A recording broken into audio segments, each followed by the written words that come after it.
In this episode, Mercedes horsepower subscription. The Audi R8 is a car we're saying goodbye to. And BMW pays tribute to the Batmobile. Welcome to episode 143 of the Weird Auto Show. What's up, Derek? Mr. Michael Rowell, do you have any big plans this weekend? I do. I actually have a big car plan, as a matter of fact. Oh? Yes. I am taking part in Suncoast Porsche's holiday toy rally. Okay. And I'm looking forward to being by far and away the slowest car there. Yes! By a freaking considerable margin. Okay, James May. What cars will be there? Ooh, okay. Well, I guess a better question is what cars won't be there. Oh, it's one of those. We've got, I think, a couple NSXs. We've got many Ferraris. We've got some Lamborghinis. We've got many Porsches. We've got, yes. And you will have a Buick minivan? No. Oh. I will be in my Volkswagen GLI. I will be easily the slowest car there. That's essentially a Buick minivan to those cars. Yeah. I think there's gonna be 1,000 horsepower Huracan there. Oh, you got it. With my 215 horsepower. Well, put some stuff on the socials so that people can see. I will have to take everything out of my car to make it as light as possible. Perfect. But yeah, keep an eye out. It's gonna be fun. Sounds fun. Yeah, for sure. But shall we get into some news? Sure. All right, let's start with some Mercedes news. And to start with Mercedes news, we actually need to go back to some old BMW news. Okay. So do you remember, not too terribly long ago, BMW was getting absolutely flamed online in regards to their subscription services or micro subscriptions for heated seats and navigation and air conditioning and air and things, right? Yes. Well, Mercedes is going to do a very similar thing. How would you like to have to pay an extra about $1,200 plus a year just to have more horsepower? What? You have a performance subscription. Oh, no. Oh, yes. Oh, no. Oh, yes. What are they doing? The wrong thing is what they're doing. I don't like this. So apparently in a couple of Mercedes EQ models, so not like your C63 AMG, but your EQs, so the electric cars, right? You are going to have to pay upwards of $1,200 per year to unlock more horsepower and quicker acceleration. Oh, boy. Yeah, apparently it's going to be purchased through something called Mercedes Me Connect services. Oh, and God. It's going to be offered on the EQS 350 and the EQS 450. Who cares? Apparently, it will allow you to unlock an extra about second off your 0 to 60 time. So properly quick. Okay. But it's a monthly base subscription? Yearly. A yearly for $1,200. Yeah, so $100 $100 a month. Oh, boy. Don't like that. No. That's terrible. Not even a little bit. The car comes with all the hardware you need to do this. I'm sure that this is just a software flag at this point. It's a software flag, and it's a flagrant abuse of power by Mercedes. I wouldn't say that it's an abuse of power because they're not forcing it upon people. They're forcing the fact that you have to purchase it or not get it upon people. Right. There's that. Which is not good. I agree with that. If I'm buying the car, I want to get the whole car. Let me ask you this question. EQS owners, are they in it for the speed? No, but they shouldn't have to pay to get more performance. I agree. But why EQSs? Because it's the electric ones. So is this a pilot to do this for the rest of the fleet? When the rest of the fleet goes EV, sure. Yikes. But does that not just kill AMG as a sub-brand? It does. Like, what's the point of a C63 AMG if you have to purchase more AMG-ness? More performance. Yeah. I'm buying the performance car. Why do I need to make it more performance if you let me buy it as performance? It should just be performance. Eesh. Because stock valuations and MRR, baby. Monthly recurring revenue. Not a fan of this. It's apparently on like the base model EQS, the EQ350. That one, you are going to gain 60 horsepower, and the EQS 450, you're going to get 87 more horsepower with this subscription, giving you that extra second off your 0 to 60. Again, why? I don't know. This is a terrible idea. From their standpoint, it's not a bad idea. From the consumer standpoint and the customer standpoint, it's a terrible thing. It's horrible. It's awful. But they want monthly recurring income, which I understand as a business. But to shift from a model where you put everything in the product that you sell to the user up front, and then you have a big sticker price on that product up front, you can't then have subscriptions. You get either or. If the car was very cheap, right? For example, the phone service right now. If you go to Verizon or whatever phone carrier, they'll give you a phone for free. Yeah. But they'll say you're going to monthly recur this much on your bill. Or you can buy the phone up front for $1,000, and then you can go with the cheaper carrier. But somewhere you're going to incur the cost. At this point, they're doing it on both ends. They're double dipping. Yeah, I don't like it. It's terrible. It's horrible. And then, putting my tinfoil hat on here, I really don't like it because now we're giving these manufacturers and these companies free reign to just turn things on and off at their will. Mm-hmm. They don't like the fact that you shared a funny meme. 9! You get no horsepower. I don't know if we're really going that far, but I get what you're saying. Yes. I don't like this. I don't like this at all. Especially since by the time you're buying these cars, these are almost $100,000 cars. Right. Like I said, if it was a $20,000 car and then you were paying X per month, if it made sense, sure. I don't think a lot of people are going to do this. I know that the backlash online will be pretty severe. We're kind of doing it right now. Yeah. When BMW introduced this, the whole internet was pitchforks and fires of what are you doing? Now, there is a conversation to be had in the future about what does renting a car make sense instead of buying a car from a manufacturer. That's a fine line to walk, and honestly, I hate the idea, but I can see it working more with an EV down the road than I could with the internal combustion way that it's doing right now. Let's not talk about that now, but that will come up at some point. Yeah, I don't know about all this. I don't like it. You can't double dip. No, you can't. No double dipping. Unless it's, I don't know, cheesecake.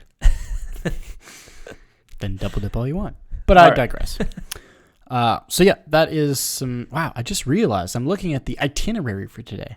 It's all German. Oh, really? It's a very German episode. What's German next? Audi. Okay. We have 3 different German manufacturers to talk about. So we're going to talk about Audi now.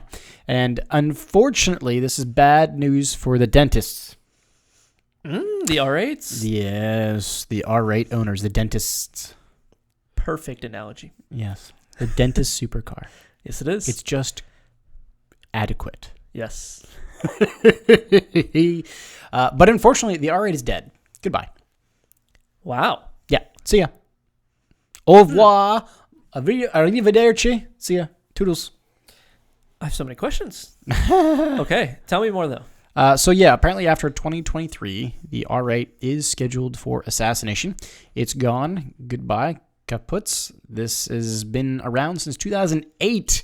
Did you realize that the R8 came on scene in 2008? I feel like that's a long time ago. Now, like, I don't know. I guess this is just me sounding old, but I feel like time's gone by really quickly. And I feel like 2008 was just like 5 years ago. Yeah. 2008 is 15 years ago now. An old R8 does look long in the tooth. It looks dated. Yes, I will say that. But the new R8s are still peppy and perfect dentist cars. They're very adequate supercars. Yes. But the first question that pops into my head, which we'll probably table for a moment, is what happens to the race cars? Mm-hmm. Yes. Because we know they have a lot of those. Yeah, I'm not so sure about that. We're going to find that out because all of our favorite series, right? 24H, IMSA, WEC, there are some Audis that happen to race in that. There are a lot. And they're GT3 homologated, which means you have to have a road car. Mm-hmm. And if you get rid of the road car, what happens to the race car? I think we know what happens to the race car. Rut-row. I think it's gone. Rut-row. Kind of a bummer. But yeah, they're sending it off with a GT model of it. And apparently the GT is going to be a 602 horsepower rear-wheel drive, not quattro all-wheel drive. I kind of like that. And I was going to say, if I was going to get an R8, that'd be the one. I kind of like that. I like that a lot. I don't know if it would be as fast, but I don't think it cares. It would just be more Larry and more wild and more plastic surgeon, less dentist. You see where I'm going? You see where I'm going with this? Yes. It's more rowdy. A bit. Yes. I just... yeah. It's going to be sent off with a plastic surgeon. So this is the last time in 2023 that we'll see the R8. Now, do you suspect that the next one coming... Yes. I know what you're going to ask. You do? Yes. It will be EV. Yeah, there's rumors. It's not been officially confirmed, but there's rumors. Oh. The rumors are that it's going to be an electric replacement at some point, which is yet to be determined. They're calling it the R Next. God. Oh, boy. Oh, that's rough. It's like there's this parody Facebook group, Smug Tesla License Plate Spotting, right? I feel like that's just the smug Audi car naming. Mm-hmm. Oh, God. And it's always like, you see a Tesla, it's like, ew, gas, gas, LOL. Right. God damn it. The R Next. R Next. Oh, jeez Louise, I hate it so much. You know their marketing department's going to have a ball with that. Oh, they will.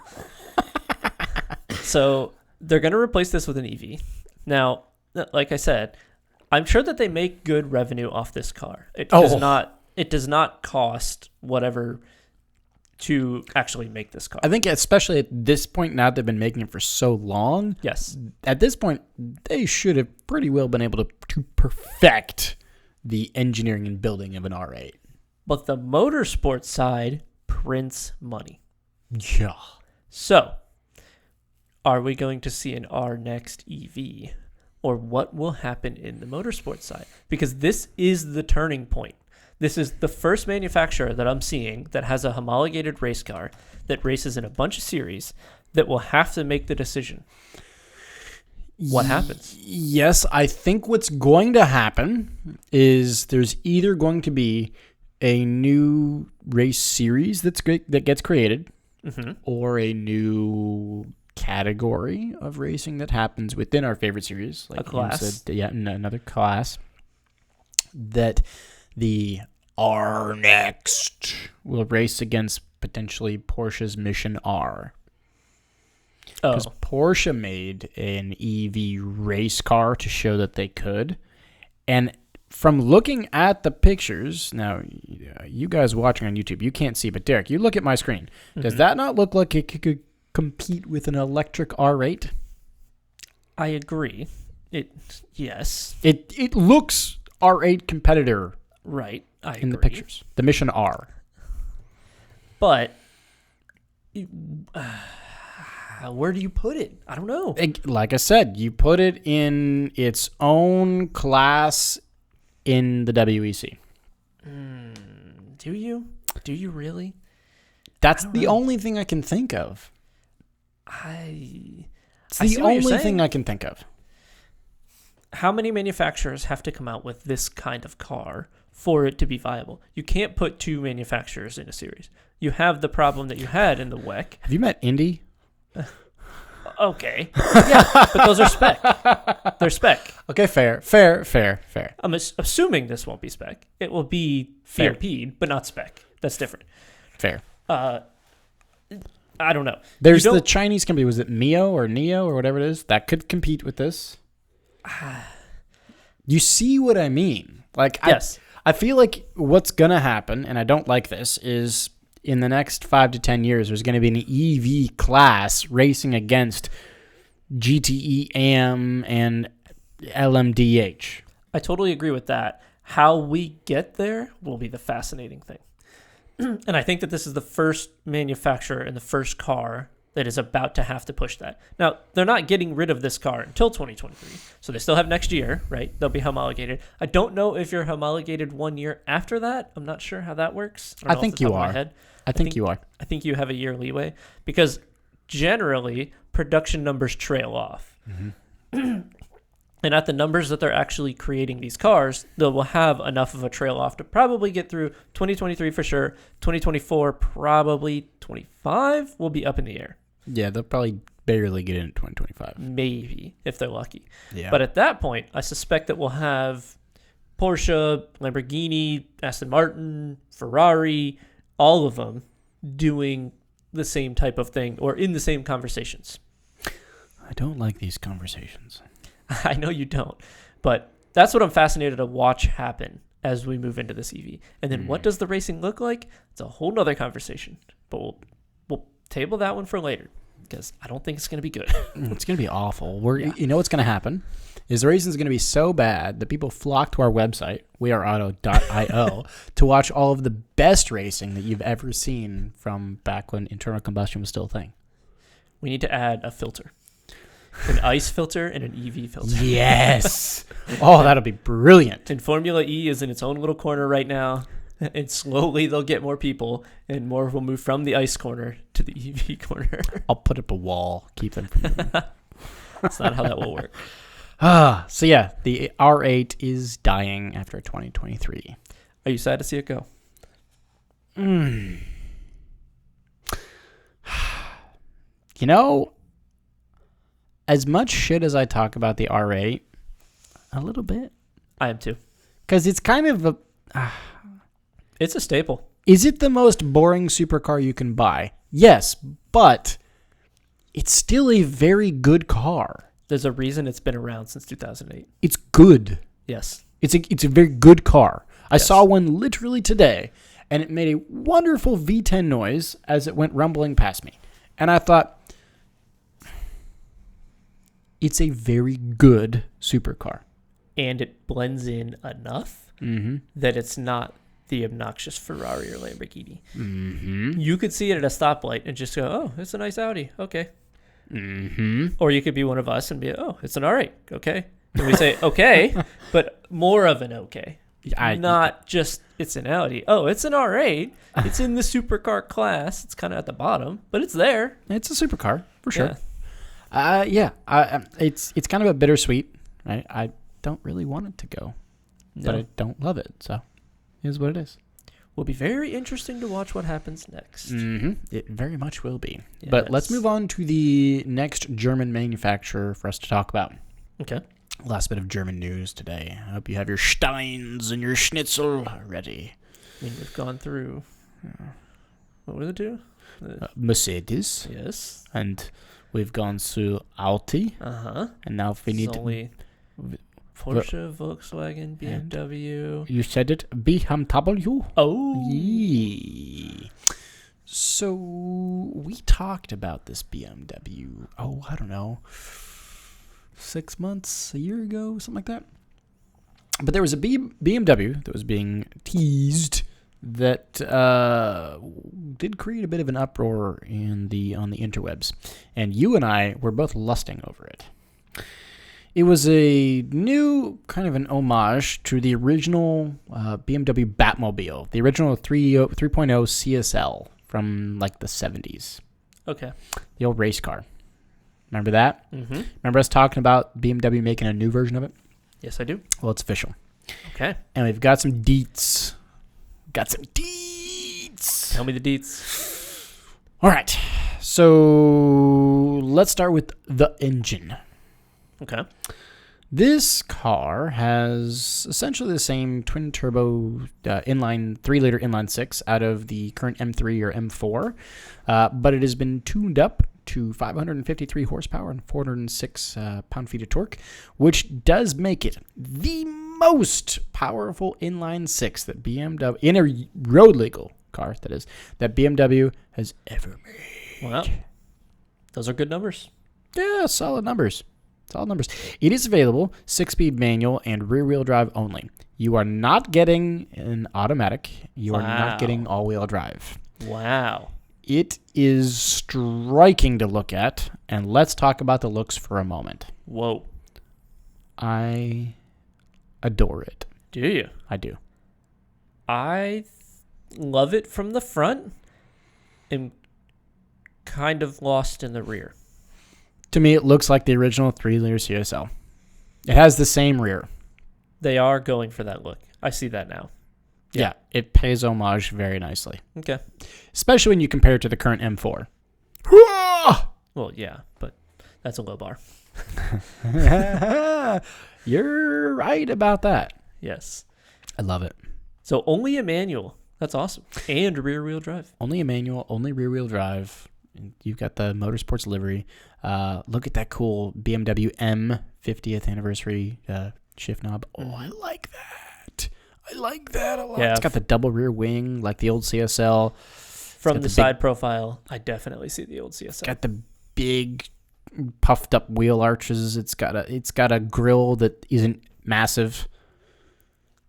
They've shortened the grill compared to the current M4. Yes, they have. They've actually, if you go back a picture, it honestly looks like they cut it in half. Because normally the grill goes all the way to the bottom of the bumper. Right. They gave it a proportionate grill. Yes. It's still a little large for my taste, but that's okay. I can handle this. Yeah. It's not acceptable. It's not the giant kidney beans that it was. Exactly. It's acceptable. So, let's talk about its limitedness. Because it's quite limited. Quite limited. Any idea how limited it is limited to? Quite limited could mean a variety of things. Quite limited could mean there's If 1,000 I say of them. that to you, what do you think of? This is what I'm in my head. It means it's somewhere between 1,000 and 10. Well, 1,010. You're correct, but it's much closer to the 10 than the 1,000. Okay. I think that's the right place for it, but tell me the number. We'll get to that. 50. That's very close to the 10. Yeah. Oh, that might be a little too close to the 10. You just said you think it's the right side of that. No, that's the wrong. No, that's too close. It should have been like 200 or 500, not 50. 50 of them are all that'll be built. Oh, boy. Which means it's going to come at a cost. Yeah, because you're almost hand building these at this point. Pretty well. You don't have an assembly line for 50 cars. Mm-hmm. Okay. You want me to guess? Yeah. 250. Not even close. Oh, no. So when we talked about this a long time ago, there were speculations that it was going to be over 500,000. Oh, no. Those speculations have proved to be even too low. No. Yeah. So according to some internet digging, in U.S. dollar amount, you are close to, let me clear my throat here, $780,000. It's because it's 50. 780, over $750,000 for a 553 horsepower, 400. If you look at it based upon the numbers, wow. You know what? It's a good buy. Is it gonna appreciate? Why would it not? Tell me a reason why it wouldn't. Damn. It's manual, rear-wheel drive, 50 were made. They're transitioning to EV. Why would it not? It's a good buy. It will be worth 1.5 mil in 20 years, 15 years. Does it have enough power to be worth $1.5 million? No, but it's the exclusivity. It's the 50. The 50 number is what matters here. Are there that many BMW enthusiasts that are just purebred BMW people? Yes. With $780,000 to buy this car? Yeah. To buy a BMW in general, you got to have north of 70 new. So I think so. But I think that this is a long-term play. I think you buy this now and you put it in a garage, which we both hate, but you put it in a garage and you bring it out in 10 years and then it's worth over $1 million. You bring it to a Cars and Coffee in 2047 Mm-hmm. and everyone is marveling at wow, look at how small the grills are. Wow, listen to that sound. What is that thing under the hood? It goes clink, clink, clink. Yeah. Yeah. God. I wish they would have done this as the M4 CSL. Yeah. Because then that means we could have actually seen it more often and been around it and potentially driven it. No one's going to drive it because it's so low numbers. No. Even here where we're at, we'll never see one of these. Nope. We just won't. It'll be in museums and private collections that no one will ever see. Yep. Which is sad, but... Very, in my opinion. That's a new 3-liter CSL. It's striking. I love it. It's funny. I was at Caffeine and Gasoline this past weekend, which takes place at the BMW dealer here locally.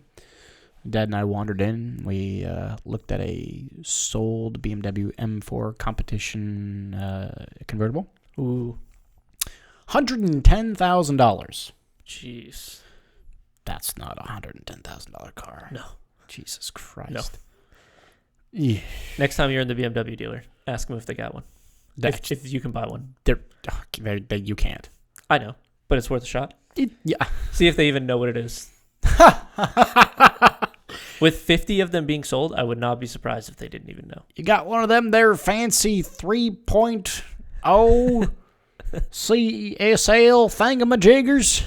Take me one of them.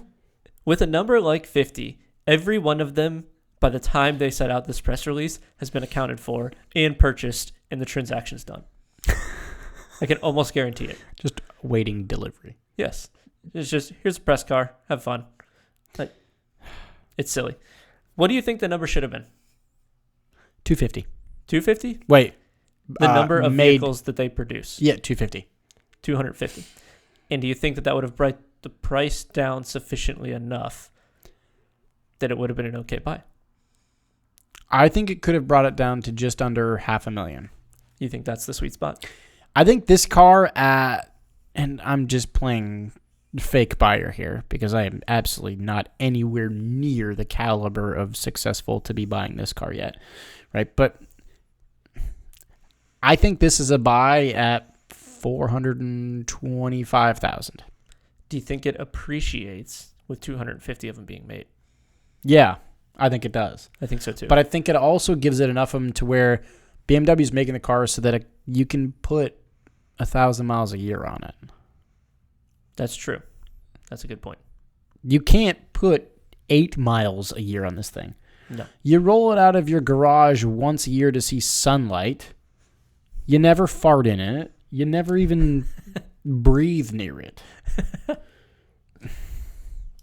I love it, but it loses me at 50 of them and $780,000. It loses me. It completely loses me. Because the CSL was, from my understanding, was such an amazing car to drive. Yeah. No. This is kind of silly. You get a museum showpiece for $750,000. This is kind of silly. Yeah, not my cup of tea. Nope. But that is the last of my German news for today. Sweet.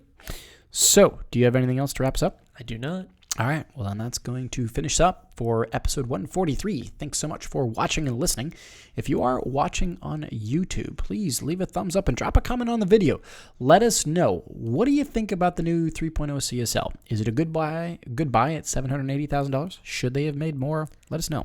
If you're listening on audio, send us the answer to those questions via social. Facebook is We Are Auto. Instagram is WeAreAuto_. YouTube is We Are Auto. And our website is weareauto.io, where you go and check out all of your favorite past races. So again, thanks so much. Catch you guys in the next one. Peace.